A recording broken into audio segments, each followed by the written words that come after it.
জেলা প্রশাসনের নির্বাহী ম্যাজিস্ট্রেট, জাতীয় ভোক্তা অধিকার সংরক্ষণ অধিদপ্তর, বাংলাদেশ নিরাপদ খাদ্য কর্তৃপক্ষ সম্মিলিতভাবে এই টাস্কফোর্সের এই অভিযান চলমান আছে।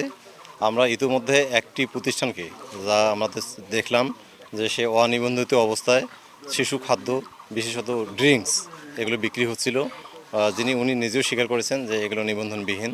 তো এই প্রতিষ্ঠানটাকে জেলা প্রশাসন নির্বাহী ম্যাজিস্ট্রেট কর্তৃক 1 লক্ষ টাকা জরিমানা আরোপ করা হয়েছে এবং এটা আদায় হয়েছে, এবং যেগুলো অনিবন্ধিত জুস ড্রিঙ্কস এগুলো ধ্বংস করার কাজ চলমান আছে। আমরা পার্শ্ববর্তী আরেকটা প্রতিষ্ঠানে আসছি, এখানে আমাদের কার্যক্রম চলমান আছে।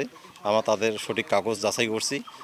এখানে নির্বাহী ম্যাজিস্ট্রেট আছেন, নিরাপদ খাদ্যের যিনি জেলা নিরাপদ খাদ্য কর্মকর্তা উনি রয়েছেন। কাগজপত্র যাচাই বাছাই চলছে, এখনও এই অভিযানটা এখনও শেষ হয়নি, এটা অব্যাহত আছে। এবং আমরা যেটা লক্ষ্য করছি যে ঈদকে সামনে রেখে কিছু অসাধু ব্যবসায়ী শিশু খাদ্যের উপর এই ধরনের নিম্নমানের শিশু খাদ্যর বাজার ছয়লাভ করার একটা অপচেষ্টা করছে।